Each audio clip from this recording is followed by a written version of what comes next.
Welcome to the quarterfinals of the StarCityGames.com Baltimore Open Weekend. I'm Cedric Phillips, joined by Craig Krempels here in the booth, and we are watching Collin Stiles do battle against Jim Davis. The winner of this match will move on to the semifinals.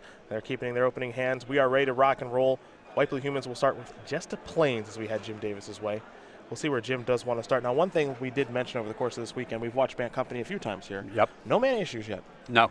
It's been smooth sailing for Jim and Kevin Jones, who have played this deck into a pretty deep run. Now for Collin, it's a slow start.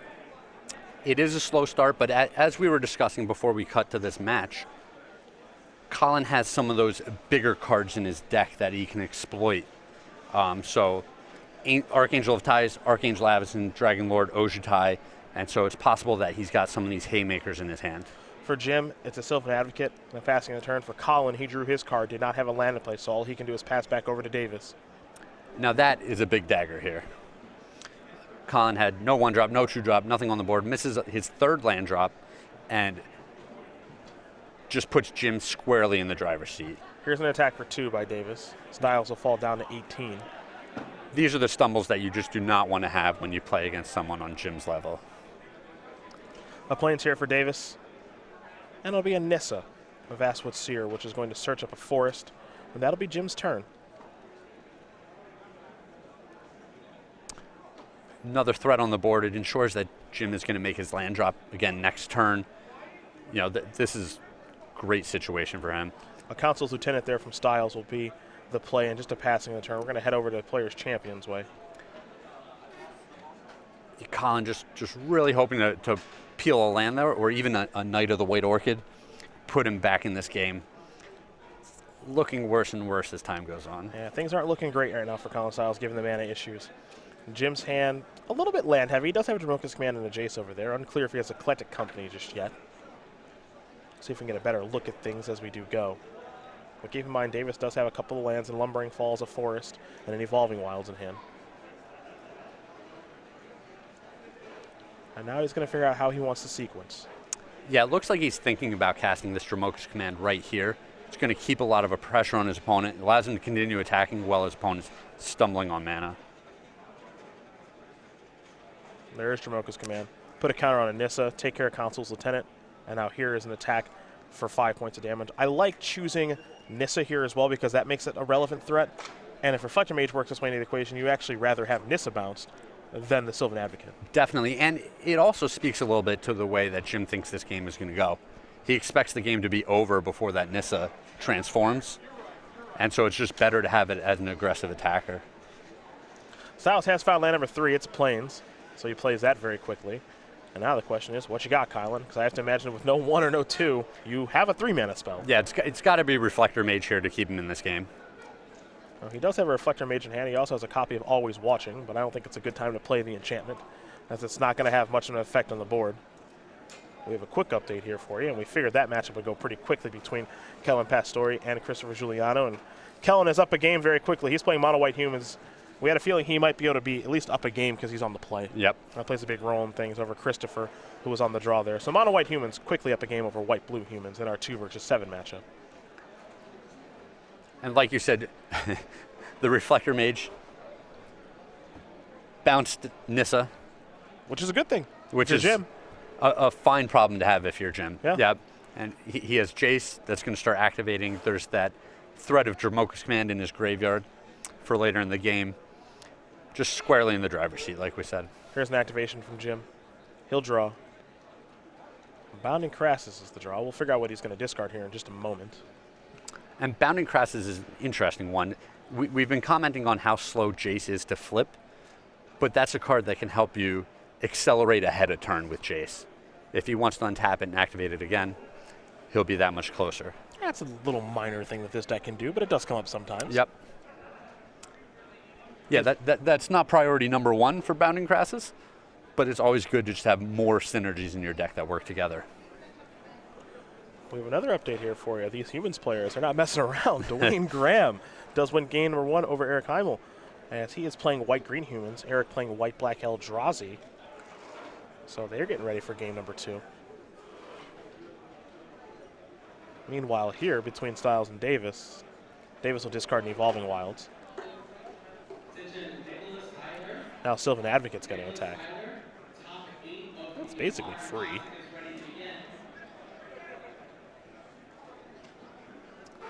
Yeah, and Collin's in a position here where if there's a Dromoka's command, he's going to lose to it anyway. Yeah. So you got to just block. And Jim's in the position where he's going to attack every time. Why wouldn't he? Collin does block, so Sylvan Advocate and Reflector Mage bounce off each other for now. It's a Morph for Davis, a Lumbering Falls. And a passing of the turn over to Stiles. Stiles will draw. I think it may have been a Prairie Stream. It's much worse if it's a port town. And now this is a copy of Always Watching. Reflector Mage coming into the red zone. All right, 3 damage will get in. Ah, and it's actually neither. Well, excuse me.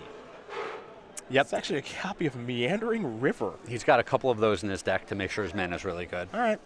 We've seen most players just play 4 port towns, 4 prairie streams, and then Night of the White Orchid Yeah. to help with the blue splash, but Collin going a little bit deeper here with the 2 Meandering Rivers. And things like that aren't free. Yeah, this hurts right now. Yes. Back to Davis we go. We see the Reflector Mage get big enough to control the board only for a turn. You know, I expect Jim to make another land drop here. The Sylvan Advocate's going to grow. There's a Lumbering Falls that is a problem for later in the game. And now Jim has just found a copy of Collected Company. Yep, he's already got Archangel Avacyn in his hand, so it's just an embarrassment of riches here for Jim. That's just how does he want to go about doing things? That's the big question. Yeah, and he's always going to be deliberate, even when things start to get lopsided. Yeah, for sure. There's no rush. He's going to win unless he makes a mistake, so let's just make sure there are no mistakes. Yep.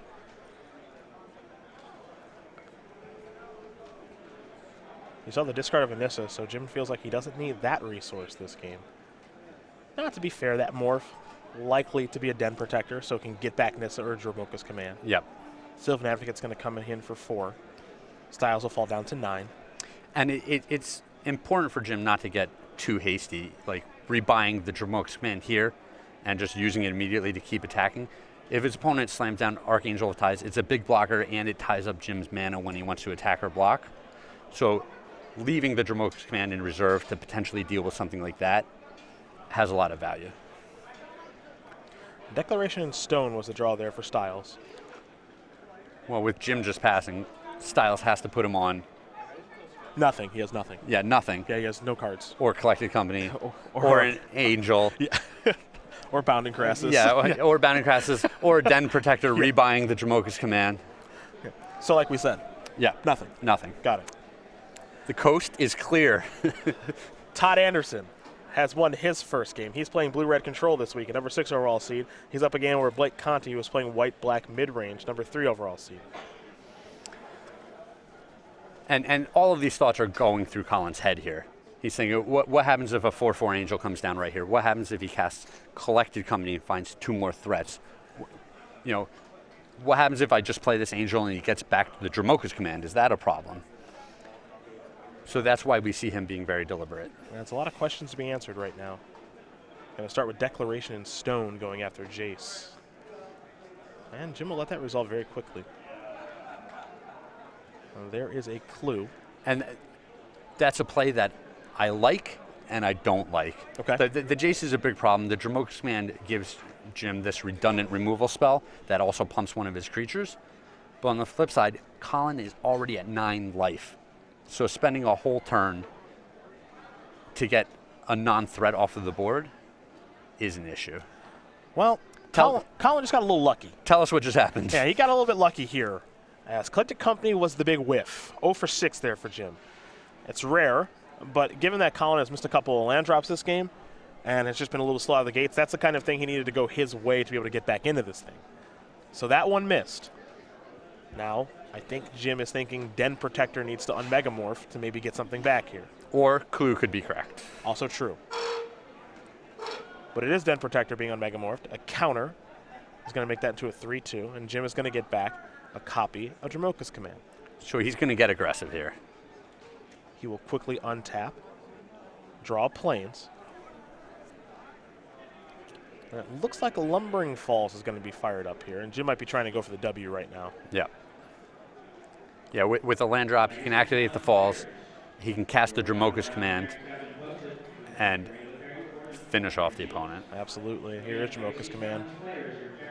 Put a counter on Lumbering Falls, fight the Reflector Mage. It does have Hexproof, makes it very safe. Attack with everything, and that'll get it done. Jim Davis is going to win game number 1 here over Collin Stiles. Bant Company up a game over White Blue Humans. And for Collin, he's got to come out a little bit faster than that. Yeah, the stumble at the start of the game. Tap land on 1, nothing on 2, nothing on 3, miss land drop. I think it was nothing on 4, miss land drop? Potentially. I don't remember exactly. You know, maybe it was whatever, the council's lieutenant, or just nothing impactful to the board. Yeah, he's got to start with a 1-drop, or at least a 2-drop. Yes. And if he doesn't have a 2-drop, and Jim's had a Knight of the White Orchid, something like that. Yep. He didn't have any of that stuff that game. As we take a look at the sideboards here for both players, and we will start with Collin and his Dragonlord Ojutai. 2 Surge of Righteousness, 3 Negates, a Dispel, 3 Gideon Ally of Zendikar, 2 Ojutai's Command, 2 Stasis Snare, and a singleton copy of Tragic Arrogance. So if we think that this matchup's going to get a little bit slower and a little bit bigger, a card like Stasis Snare, in order to win the battle of Archangel Avacyn, could be very important. It's also a little dangerous bringing that card into the face of Dromoka's Command that we've already seen in game 1. So that's a tough call if you're going to want a card like that. The Ojutai's Commands can be very good at countering a key spell and rebuying a creature for him. The Negates can be good in a matchup like this, countering a key spell. So there's a lot of tricky nuance here where it's not 100% what Collin's going to want to do. It's possible he wants to stay aggressive now that he's on the play, and if he wins this game, morph into a slightly more controlling, a little more counterspell type shell for the 3rd game. For Jim Davis, a Tireless Tracker, a Den Protector, a Hidden Dragon Slayer, 2 Lantern Scouts, 2 Declaration in Stone, 2 Invocation of St. Traft, an Ojutai's Command, 3 Negates, and 2 copies of Clip Wings. So I think the easy inclusion here are the Clip Wings. Okay. The most important cards in this matchup, once things start to get gummed up, all fly. So bringing in the Clip Wings are an easy add. Then it's a question of what removal does he want on top of that? Are the Declaration in Stones important enough to bring in? They dilute the deck a little bit. They make Collected Company a little bit worse. And we just saw Mo for 6 on that. Yep, which isn't going to happen very often. But if he goes a little more controlling, he can bring in the Tireless Tracker, you can bring in the Den Protector, and fight a longer game that way. Well, there are the options there for both players. So we'll see how they elect to sideboard. Collin Stiles will be on the play. In the meantime, we will very quickly talk about the StarCityGames.com weekly sale that is taking place until Monday at 10:59 a.m. East Coast time. Head over to StarCityGames.com. Check out 25% off of all moderately play foils. That includes the Johnny Vengeance, Temple Garden, Cryptic Command, Terminus, and many, many more. And I know the old wife's going to have to go shopping for you here soon. You know I love a weekly sale. I know you do. It means goodies waiting for me when I get home. Well, we have this one until Monday at 10:59. New one for you on Monday at 11 a.m. StarCityGames.com. Check out our weekly sales every week beginning at Monday at 11 a.m. as we learn a little bit more about our 2015 Players Champion. That is Jim Davis, number 5 overall seed right now for this tournament. And no matter how this year goes, we're going to see him in Roanoke at the end of the year. So that's always a nice safety net to have. Yep. It'll be his 3rd invitational top 8. That's right. So 31 is the age for Jim from Long Island. We've got 9 open top 8s, 1 open win, 2 invitational top 8s on the resume as well for the 2015 SCG Players Champion. He DJs, he loves hockey, and he's pretty good at playing Magic too. Yeah, I'm only going to be 3 invitational top 8s behind him. Nice. You got to really work on that. Which, well, the 0 is just a springboard for me moving forward. Okay, gotcha. Well, you're going to be playing the Invitational next week. Yep. Got to start somewhere. Why not there? Just big deal. Just scratch it up as a win for me right now. Have Star City mail that check ahead of time. Okay, gotcha. And it'll just be waiting at my house with the cards that my wife bought for me in the sale. I see we've come full circle. Very well done. Quick update on things very quickly here for you. Eric Kimmel, number 1 overall seed with White-Black Eldrazi. He is currently down a game to Dwayne Graham and his White-Green Humans deck. So that's our 1 versus 8. Our 3 versus 6, Blake Conti, number 3 overall seed, playing White-Black mid-range. He is down a game to Todd Anderson in his Blue-Red control deck with Pyromancer's Goggles, Thing in the Ice, and Fall of the Titans. And then 2 versus 7, Kellen Pastore, number 2 overall seed with Mono White Humans, currently up a game over Christopher Giuliano, number 16 on our SCG Tour leaderboard, playing White Blue Humans. So I'll give you an idea of some of the action. And of course, we do have Jim Davis currently up a game over Collin Stiles. Right in front of you, Bant Company up a game over White Blue Humans. Now, I do want to point you a couple different directions once this match is over. One of them is at SCG Live on Twitter, hashtag SCGBALT. If you do want to join in the conversation, you can certainly do that. Talk to Craig and I and Nick Miller, of course. The other one is to our coverage page at StarCityGames.com, so you can see a metagame breakdown for our first Shadows over Innistrad event, where you're going to find a lot of Humans decks. Oh, yeah. In the old top breakdown there, because this deck is obscenely popular. All different versions. We've got 3 different versions in the top 8. Yep, and you better be ready. Yes, that's not going to change, I don't think. Humans and Angels. Yeah. This is the real deal. I mean, this deck is aggressive. All of the cards are very, very good. It's even got really good removal, and I think the big one for me is it's got good mana. Yes. No matter how you build the deck, if you splash green, you splash blue, or if you're just mono white, you've got good mana. Yep. Now these white-black decks, we'll see how those shake out. It's still impressive. They've got all the best removal cards. Yep, that's for sure. They don't come out of the gates quite as fast. We see them get behind in some of their games and have to be very careful how they pick their way through the game to get back into it. But lots of powerful cards. And maybe the most disappointing deck of the weekend that we haven't really seen very much of and has not looked particularly good on camera was maybe the red-white or mono-red Eldrazi decks. Not great. I think the green-red ramp decks might be even more of a disappointment. Yeah, those have not looked good this weekend. Yeah. World Breaker especially. I don't know if it's that thing's time to shine anymore. Yeah, we saw a World Breaker chain that did nothing. Yeah, it was outclassed by Awoken Horror, the transformational side of thing in the ice, very quickly. It was not good. Not an impressive display there. But there seems to be a new guard now for Standard. Oh, things have changed. Yeah. In a good way, in my opinion. I think everybody wanted to see a little something different happen here, and we certainly have. So as we make our way through these elimination rounds, we'll see what comes out on top. And again, that's probably going to set the paces for both the Pro Tour in 2 weeks and the Columbus Invitational next weekend. Yep. Looks like these 2 players are just about ready to go here. And again, it'll be Collin Stiles on the play. Now, as we saw in the last game, he just got off to a really slow start, and I just don't think that's something that he can have happen again.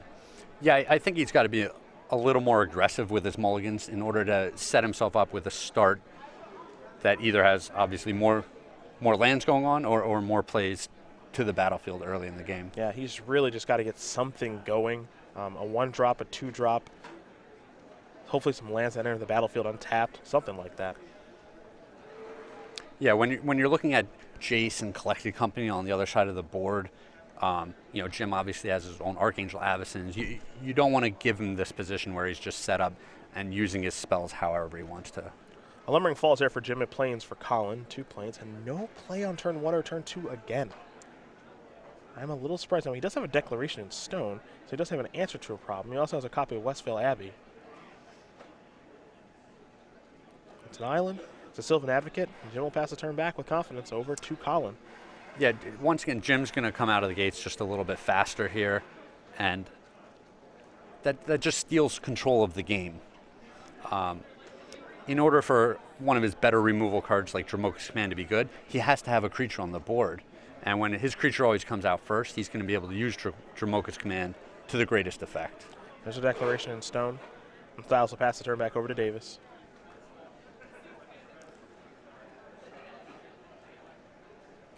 With this slow start, without any pressure, Collin's going to really be putting a lot of pressure on himself to have his bigger impact cards do the heavy lifting. Yeah, that means the cards like Dragonlord Ojutai, Archangel of Ties, things like that, they're going to have to be great now. Yeah, he can't afford to lose them to any of Jim's cards. And they have to come online immediately. Collin's going to pass the turn back yet again. And now I'm just generally confused about what he has. Well, he did have Ojutai's Command in his sideboard, so Okay. it's potentially sitting on an Ojutai's Command, but turn 4 is not the turn that you want to be passing to Jim Davis. Yeah. He can just play a land and pass right back and threaten Bounding Crassus or Collected Company as threats and still be attacking his opponent. And the whole time, the land drops make Sylvan Advocate closer to becoming even bigger. Quick update for you as Jim is going to finish taking his fourth turn of the game. Eric Himmel has tied things up against Dwayne Graham, so white, black, Eldrazi, and white-green humans getting ready for game number 3 as Davis will predictably play a fourth land and pass the turn back. Here's an Ojutai's command from Collin, and I think he'll be playing the gain 4 life, draw card mode. That is an expensive cycle. Yes, it is. And he's picked up a couple of lands here. And that's a card that I wouldn't be too excited about bringing in against Jim's deck because Jim can play this game where he just doesn't cast spells on some turns. Jim will crack a clue, and it looks like Dragonlord Ojutai is going to be in there. And he drew Clip Wings, the perfect answer. Awkward. Yeah. Like I said, Colin's just leaning on that dragon to pull him back into this game. Well, this is the kind of game that favors Jim. It doesn't favor Collin. Yes. You know, if we're going to play this kind of do-si-do, I'm going to play a threat and we're both going to leave mana up a bunch, I want to be on the Collected Company side of things. Yes, he looks at more cards, and he's got a little bit better control package in his deck. Well, we have our first final result. As these players are working their way through the quarterfinals, Todd Anderson, he is through and through. 28th SCG Tour Open, top 8, and he is into the semifinals. Blue-Red Control takes down Blake Conte in his white-black mid-range deck, 2-0. You got one right. Put it on the board, Cedric. Okay. Yep, you're Ding. gonna be one of those. Ding. Keep track of how you're doing. Chalk it up. Okay. Well, just wait until you get one wrong and see what happens to you. As Sylvan Advocate comes across for 2. I will change the subject. Okay, fair enough. So Collin will go again. Oh, and Colin's got to just be sick to his stomach a little bit when he sees his opponent play a tap land and just pass the turn with 4 mana up. You're staring right into the face of the Collected Company there. Here's an Always Watching after that Reflector Mage. So Reflector Mage is now a 3/4. Pass the turn back as Craig is putting another one on the board here. As Kellen Pastor has defeated Christopher Giuliano 2-1, so Mono White Humans is through to face Todd Anderson in the semifinals. If I were a wagering man, Which you're not. which I'm not, But if you were. but if I was, I would wager on what I'm not wagering on. Wait, did that make no? No, not very much. Here's a Collected Company. Well, I tried. Reflector Mage is going to bounce Reflector Mage, and there's also going to have a Sylvan Advocate slide through there, and Jim will confidently untap, and I even think he has land number 6. Yeah, Reflector Mage, not great, but when you're so far ahead, you're getting onto the board so fast. Just bouncing anything with his Reflector Mage here was pretty backbreaking. You know, we see Collin still at 20 life, but like you said, Jim's deploying his 6th land. Sylvan Advocate on the board. He's got another Sylvan Advocate in his hand. He just has it all going on. Here's an attack for 6. Collin's not at 20 anymore. He's down to 14. Yeah, and he's going to start losing that life total so fast. For Davis, it looks like it's Jace now. Perhaps. Jace seems okay when you already have Collected Company and Clip Wings in your graveyard. Yeah, some good cards. Is now Todd Anderson is walking by the booth with 3 goggles on. Yeah, he's showing us. Yeah, he's showing us the basketball goggles. The old Trey goggles. Yes. I'm going to assume that means he won the game with Thing in the Ice. Very astute, Thank Cedric. Can't get anything by me. Pass the turn with 5 mana and just must not have anything. You're up. Coast is clear, boys. A Duskwatch Recruiter is here, and Davis will pass the turn back with 4 mana yet again, which can, again, be so many different things. Collected Company, just an activation of the Duskwatch Recruiter. Yep. Could be a lot of different things. That's what it's going to be right now. So he'll activate that. Jace is in there. So is Hidden Dragon Slayer. He's going to take that one.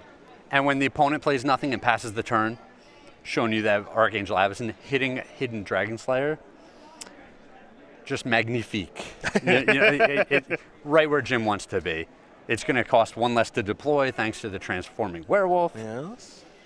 Got it all going on. Yes, he does the 2015 Players Champion. He'll draw a copy of Collected Company because, sure, why not? When it rains, it pours. Yeah, let's just put this baby into cruise control and bring her on home. Yep. Jim's got a lot of options here, so he wants to make sure he sequences accordingly. He's got to be feeling pretty good about his position. There is a Prairie Stream.